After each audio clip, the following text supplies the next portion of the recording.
Well, huge news in the world of racing. So there's one man we need to get the view of. It is, of course, Derek Thompson, the face of Channel 4 for so many years and obviously dealt with Frankie for decades at Tommo. I mean, 36 years of riding, probably most of them at the very, very top of his game. He's announced his retirement, which is going to be the end of 2023, which means we're going to get a whole season of punters and fans flocking to the racecourse to see Frankie's farewell tour. It's going to be incredible, and what a year to look forward to. It's been quite a few years, and wow. I mean, you know, he's a once-in-a-lifetime jockey. I remember him coming over as a young kid to Newmarket, and he actually wanted to go home to Italy because he was so homesick. It's absolutely true. And I remember I used to live in a flat in the top of Newmarket High Street, and he had a garage, and he had one of those mechanical horses. And I used to go around and see him in his garage, and he would ride that horse for about 30 minutes non-stop, punching away. He said, right, Tommo, your turn. And I did a couple of minutes. I was absolutely, whoa. But he did half an hour. And I knew then he was going to be something very special. And he's been incredible for the sport. The most famous jockey in the world. And the flying dismounts, everybody wants to see the Frankie DETTORI flying dismount. I think that's probably the reason he's retiring, because he's getting a bit old and he can't jump off from about 12 feet down. It could be that. But I think he's reached the right decision because he's had some great horses, some great memories. And now perhaps it's the time to retire because he wants to go at the top, doesn't he? He certainly does. And you mentioned that. I think it was 8 Group 1 winners he had last year. Obviously, he was 52 not so long ago. He wants to go out at the top. But what I like about this, he's giving punters one. He's not saying, right, that's it, I'm done. He's giving punters a whole season, a whole summer, and he wants the public to be involved in this because he's been huge. He's been the face of racing, as you say. He's always gone on well with the public. There's always been that great relationship, and he wants to celebrate this retirement with all those fans that have supported him throughout the last 36 years. And we want to celebrate it with him. Can you imagine, you know, if he turns up at Carlisle on a Tuesday or whatever, there'd be thousands flocking to see him. Now, he's talking possibly about Ascot Champions Day, and that would be a good time to retire because he rode, what was it, that Magnificent Seven at Ascot. And I'll never forget him afterwards. We did the video together 2 days later, and we recorded it at the track. And I'll never forget, I've never heard him talk so much. There was just me and him and a cameraman. And I said, we've recorded about 2.5 hours of material. I've still got it in the garage, you know, on video and all that. And I said, we're only going to do a 50-minute show. He said, yeah, but I want to remember everything about the day.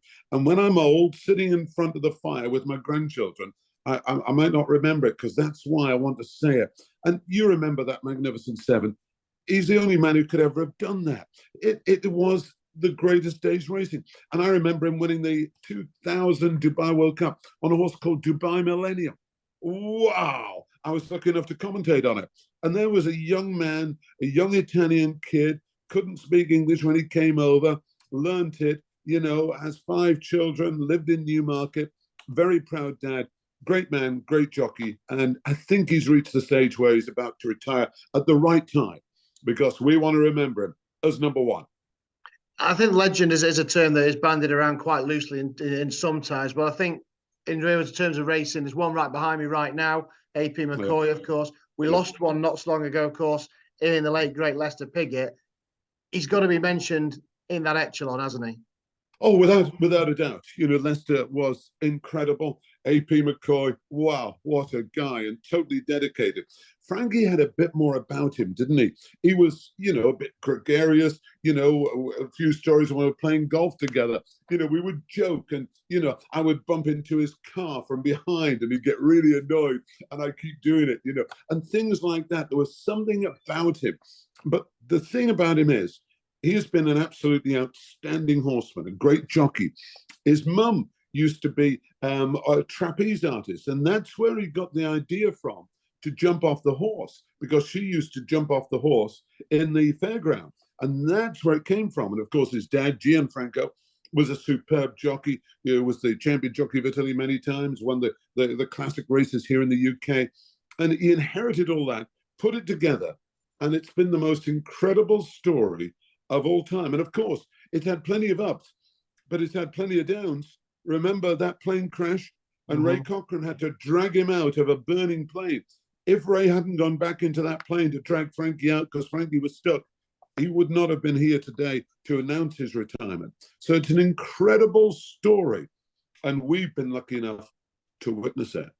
Yeah, it's the thing of the sport, isn't it, with racing? There's lots of ups and downs. That plane crash mentioned was 4 years after the Magnificent Seven. But it's that relationship with the public, I think, that we mentioned, AP, we mentioned Lester. It's that relationship with the public that's really set him apart, hasn't it? You mentioned the flying dismounts.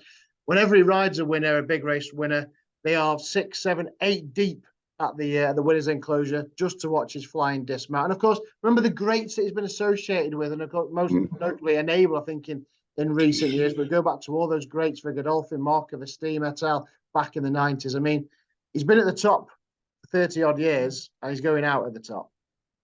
It's going to be a loss for British racing, this, because, you know, we all have our favorite sportsmen and women, you know, footballers, rugby players, athletes, whatever, gold medal, Olympic champions, the whole lot. But this guy is going to be missed. It's going to be a sad day for British racing. Obviously very proud because we've been lucky enough to see him. But we need people like that. It's only once in a lifetime somebody like this comes along. And when they're not involved with the sports anymore, British racing is going to be a lot poorer for it. We need somebody like Frankie. And, you know, there's lots of jockeys coming up, very good horsemen. But there's only one, Frankie Dettori.